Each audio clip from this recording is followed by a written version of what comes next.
അസ്സലാമു അലൈക്കും വറഹ്മത്തുള്ളാഹി വബറകാതുഹു. സത്യവിശ്വാസികളെ, സഹോദരന്മാരെ, സുഹൃത്തുക്കളെ, കഴിഞ്ഞ ദിവസം ബഹുമാന്യനായ അബ്ദുൽ ഹക്കീം ഫൈലി ആദർശേരി അവരുടെ ഒരു ഫേസ്ബുക്ക് പോസ്റ്റ് കാണാനിടയായി. വളാഞ്ചേരി മർക്കസിലും മറ്റു കേന്ദ്രങ്ങളിലുമായി വാഫി വഫിയ എൻട്രൻസ് എക്സാമുമായി ബന്ധപ്പെട്ടാണ് അദ്ദേഹം വിശദീകരിക്കുന്നത്. കൂട്ടത്തിൽ അദ്ദേഹം ഇങ്ങനെ പറയുന്നുണ്ട്: ദീൻ ജയിക്കട്ടെ എന്ന് എല്ലാവരും ആഗ്രഹിക്കണേ എന്ന് ആഗ്രഹിക്കുന്നു. ആ ആഗ്രഹം കാരണം 9 അല്ല 27 നെല്ലിപ്പടികൾ ഞങ്ങൾ താഴോട്ടിറങ്ങിയിട്ടുണ്ട്. റബ്ബ് സാക്ഷി എന്നാണ് പറഞ്ഞു വരുന്നത്. അതായത് ബഹുമാനപ്പെട്ട സമസ്ത കേരള ജമിയത്തുലമയും CIC-യും തമ്മിൽ രൂപപ്പെട്ട അഭിപ്രായ വ്യത്യാസം പരിഹരിക്കുന്നതിനു വേണ്ടി ഞങ്ങൾ വലിയ രീതിയിലുള്ള വിട്ടുവീഴ്ചകൾ ചെയ്തു എന്നാണ് അദ്ദേഹം പറയുന്നത്. എന്നാൽ 27 അല്ല 9 അല്ല 5 അല്ല ഒരു നെല്ലിപ്പടിയെങ്കിലും ബഹുമാന്യനായ ആദരണീയനായ അബ്ദുൽ ഹക്കീം ഫൈലി താഴോട്ടിറങ്ങിയിരുന്നുവെങ്കിൽ ഇന്ന് ഈ കാണുന്ന കലുഷിതമായ സാഹചര്യം ഒരിക്കലും രൂപപ്പെടില്ലായിരുന്നു. ബഹുമാനപ്പെട്ട സമസ്ത കേരള ജമിയത്തുലമയും CIC-യും തമ്മിലൊരു അഭിപ്രായ വ്യത്യാസം ഉടലെടുത്തു. സ്വാഭാവികമായും സമസ്ത അവരുമായി നേരിട്ടും അല്ലാതെയും കത്തിടപാടുകൾ നടത്തിയും ഒക്കെ ചർച്ച ചെയ്തു. ഒരുപാട് മധ്യസ്ഥന്മാർ ഇടപെട്ടു.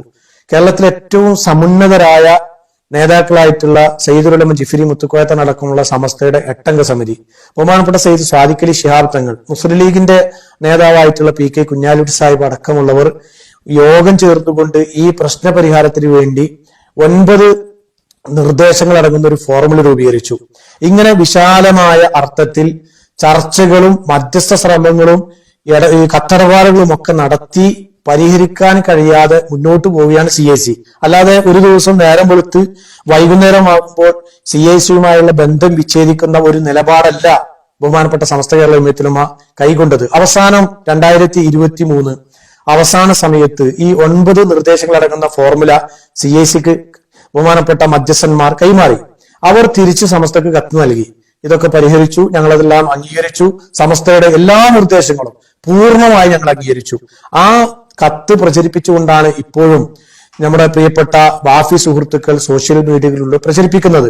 അതായത് എന്ത് നിർദ്ദേശമാണ് ഞങ്ങൾ അംഗീകരിക്കാത്തത്? CIC സമസ്ത നിർദ്ദേശിച്ച ഏത് നിർദ്ദേശമാണ് അംഗീകരിക്കാത്തത്? അതായത് ഇത് കേൾക്കുമ്പോ, ഈ പ്രചാരണം കേൾക്കുമ്പോഴും ബഹുമാനപ്പെട്ട അബ്ദുൽ ഹക്കീം ഫൈലിയുടെ ഈ പ്രയോഗം കേൾക്കുമ്പോഴും ഒരുപാട് ആളുകൾ തെറ്റിദ്ധരിക്കാനിടയുണ്ട്. പ്രത്യേകിച്ചും 3 വിരോധങ്ങളുടെ ഒരു മുകളിലാണ് ഇപ്പോൾ പ്രചാരണം നടക്കുന്നത്. മുസ്ലിം ലീഗ് വിരോധം, പാണക്കാട് വിരോധം, സമസ്ത വിരോധം, ഇങ്ങനെ പല വിരോധങ്ങൾ പ്രചരിച്ചുകൊണ്ട് നമുക്കിടയിൽ വലിയ രീതിയിലുള്ള ഭിന്നിപ്പുകൾ നടന്നുകൊണ്ടിരിക്കുകയാണ്. പല ആളുകളും തെറ്റിദ്ധരിച്ചുകൊണ്ടിരിക്കുകയാണ്.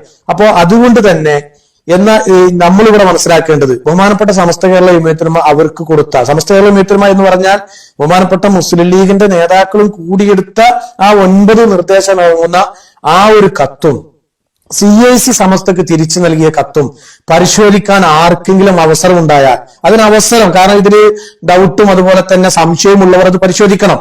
പരിശോധിച്ചു കഴിഞ്ഞാൽ സമസ്തയുടെ ഒരു കാര്യവും, ഈ നേതാക്കൾ മധ്യസ്ഥന്മാരെടുത്ത ഒരു കാര്യവും നേരാവണ്ണം അവർ അംഗീകരിച്ചിട്ടില്ല. വരികൾക്കിടയിൽ ഗുരുതരമായ മാറ്റങ്ങൾ വരുത്തിക്കൊണ്ടാണ് അവർ മുന്നോട്ട് പോയിട്ടുള്ളത്. അതുകൊണ്ട് ഇപ്പോൾ ഈ നടക്കുന്ന ഈ പ്രചാരണം വാസ്തവവിരുദ്ധമാണ്, അത് തെറ്റിദ്ധാരണജനകമാണ്.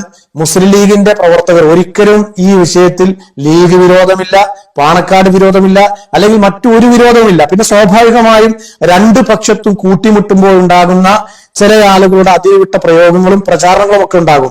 അതൊക്കെ കാരണം ഈ പ്രശ്നങ്ങൾ പരിഹരിക്കാത്തതാണ്.